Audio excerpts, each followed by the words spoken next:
My name is Sam. I'm the author of Malignant Self-Love, Narcissism Revisited. People suffering from avoidant personality disorder feel inadequate, unworthy, inferior. They lack self-confidence. As a result, they are shy and socially inhibited. Aware of their real and often imagined shortcomings, avoidants are constantly on the lookout. They are hypervigilant and hypersensitive. Even the slightest, most constructive and well-meant or helpful criticism or disagreement are perceived by avoidants as complete rejection, ridicule, and shaming.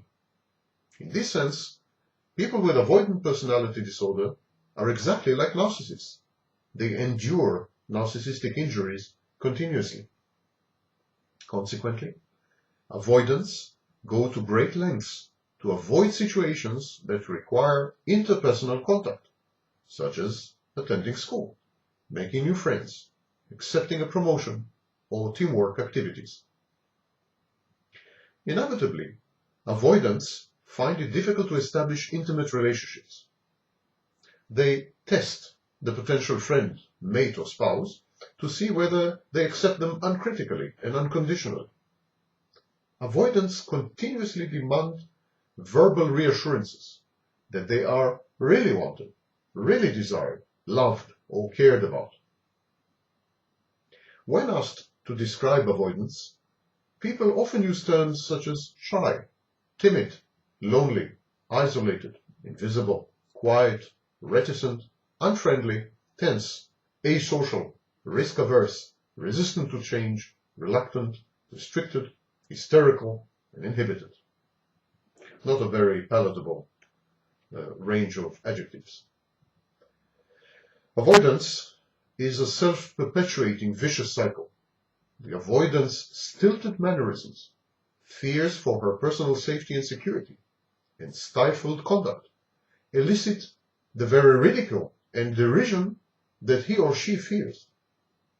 Even when confronted with incontrovertible evidence to the contrary, avoidants doubt that they are socially competent or personally appealing.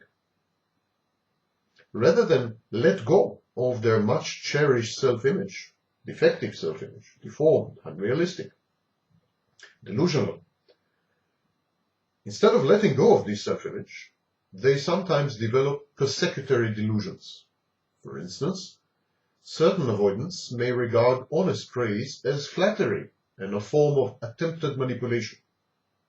People with avoidant personality disorder ceaselessly fantasize about ideal relationships and how they would outshine everyone else in social interactions, but they are unable to do anything to realize their Walter Mitty fantasies.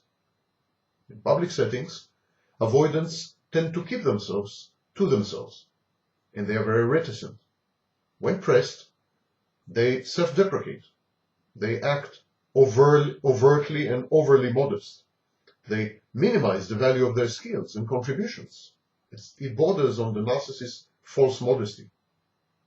By doing so, they are trying to preempt what they believe to be inevitable forthcoming criticism by colleagues, spouses, family members, and friends. The disorder affects 0.5 to 1% of the general population.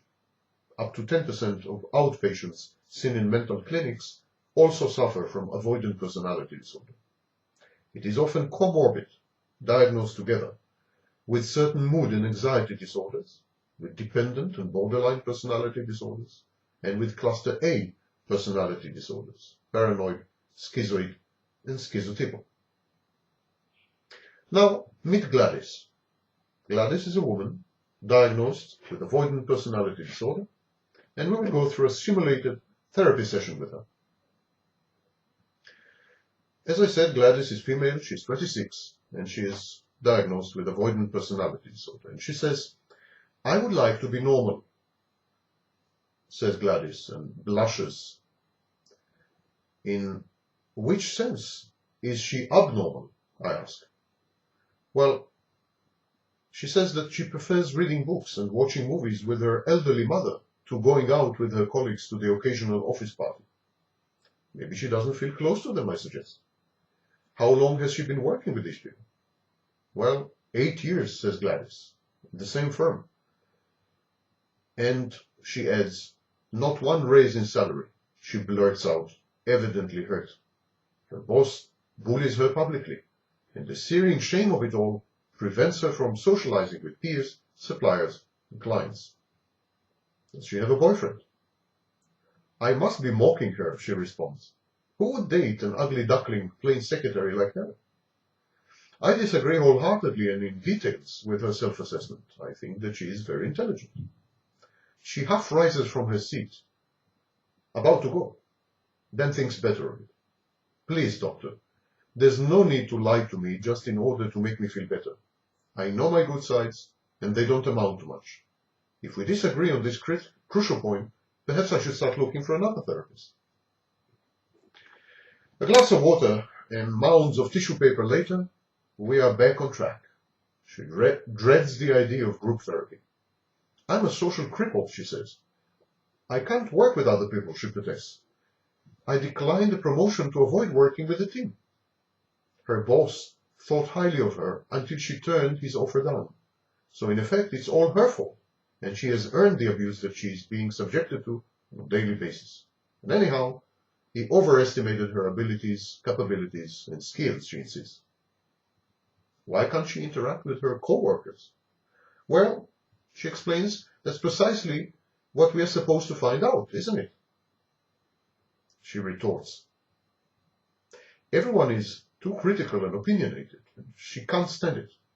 She accepts people as they are, unconditionally, and why can't they treat her the same way? She fantasizes about getting married one day to a soulmate, someone who would love and cherish her, regardless of her blemishes. I ask her to describe how she thinks she is being perceived by others.